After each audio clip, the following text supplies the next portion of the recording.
Hey everybody, welcome back to our channel. I am standing, let me get it out here a little bit so you can see. I'm standing here with our canvas tent, and we have done videos on this and on our wood stove that we use with it. We actually have two wood stoves. We have the Winnerwell, which is the one that's in here, and I want to talk about the use of the Winnerwell in this particular tent. But we also have the wilderness stove, and we have videos on both of those stoves. So you can go to our channel and look at those. But I'm going to take you inside the tent now, and I want to talk for just a minute about the use of this little Winnerwell in this tent. This tent is actually 10 by 12, which is a pretty decent sized tent. And I really don't think that the Winnerwell is designed for a tent this large. I think it's more designed for a tent that's maybe 8 by 10 at the most. However, we started staying in here, excuse me, I don't know, I think we've been in here like 4 nights now. The first night we were in here, it got down to 25 degrees. And this little thing about ran us out of here. We had to open windows. But you have to get up and put wood in the stove about every hour and a half. Now, ideally, my husband and I would have traded off on that, but he sleeps like a log. And so yours truly ended up doing most of the stoking. He's more than willing to help. He just doesn't wake up. And if I'm going to wake up because it's getting cooler, then I'm just going to go ahead and take care of it instead of waking him up. So at any rate, here's the thing that I wanted to talk about this. And like I said, we have a video. Let's see if I can show you the little Winnerwell here. We do have a video on the Winnerwell. Fantastic stove. Absolutely fantastic. But I think ideally this would be, and this fan right here, not in this space. It made it so hot in here. We were suffocating. So you really don't need that. But we are actually going to take, we're considering, actually the weather is, going to be warming up a little bit. We may not even need a cook stove. But we're considering taking the Winnerwell out and putting the wilderness stove in here, because we're not using this Winnerwell for cooking. We're only needing it for heating. And it's really, when you have to wake up every hour and a half or so to put wood in it, that's not fun. You just kind of want to sleep. So with it being 25 degrees and outside, you kind of needed to keep it going. For me, I mean, I'm very cold natured, particularly because of the health issues that I've been dealing with. But the problem with using the Winnerwell in here, excuse me, it will handle it. It will heat the stove, but you have to be so careful because it'll start glowing. If you get a good bed of coals in here and you put, you can see the size logs that we're using. They're not real big. You get 2 or 3 in there and this thing starts glowing.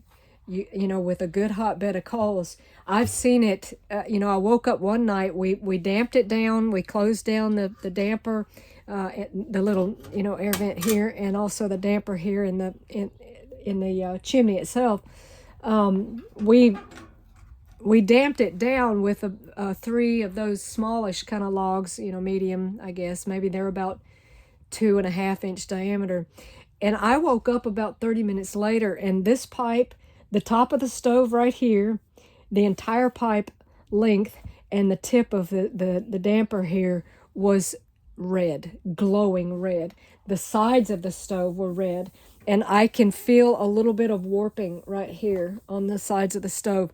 So don't make the mistake that we did and try to use this in a way that it's really not designed to use. We do have a better stove for this that has gaskets. It is designed to use for heating. This little stove can be used for heating, and it does a good job of it, but it's really for smaller spaces and probably more like when you get up in the morning and you want to heat the tent up. You don't want to be sitting around eating breakfast freezing, but not for necessarily an overnight purpose. So fantastic stove. The Winnerwell is a great stove, but I don't recommend it for a larger tent. You know, like I said, ours is 10 by 12, and you can kind of see we've got both of our what do you call it, our beds, whatever, in here, and this is fine here. I don't have any problem with my cot getting too hot, with it being that close. But at any rate, I hope that helps, you know, to get an idea of, you know, how to use the Winnerwell stove. Again, we are going to put our wilderness tent in here. The other thing is, I think that we're probably gonna, if you can see, let me see if I can fix this. You can see how the stovepipe, the tent jack doesn't fit snugly. We do have a boot to put there, but you have to poke holes in your stove jack there on the tent wall. And we didn't have time, number one, to do that. And Kaylin wasn't sure he wanted, you know, to put that in until we tested this stove in here. So the stovepipe on the wilderness stove is a little bit bigger, but that is a problem if it's raining and you're not running the stove. If you're actually running the stove, the water will drip in, but it just hits the stove and sizzles. But if you're trying to use the tent with the stovepipe in and it's raining, water's going to come in. You're going to have to take the stovepipe out and put your tent flaps down. And I'll show you what I mean. If you're not familiar with that, I'll take you back out here and show you on the roof what I mean. If you can see there where the stovepipe comes out, there's flaps that you can roll down, and they seal with Velcro around there. It does a pretty good job. We've never had it leak with the flaps down like that. So I just wanted to cover that real quick.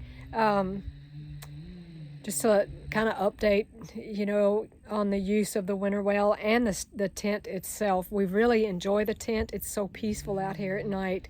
And like I said, it affords me fresh air at night as I recover from mold toxicity. We don't have to stay where we're helping to renovate my mom's house. And so we're staying out here at night.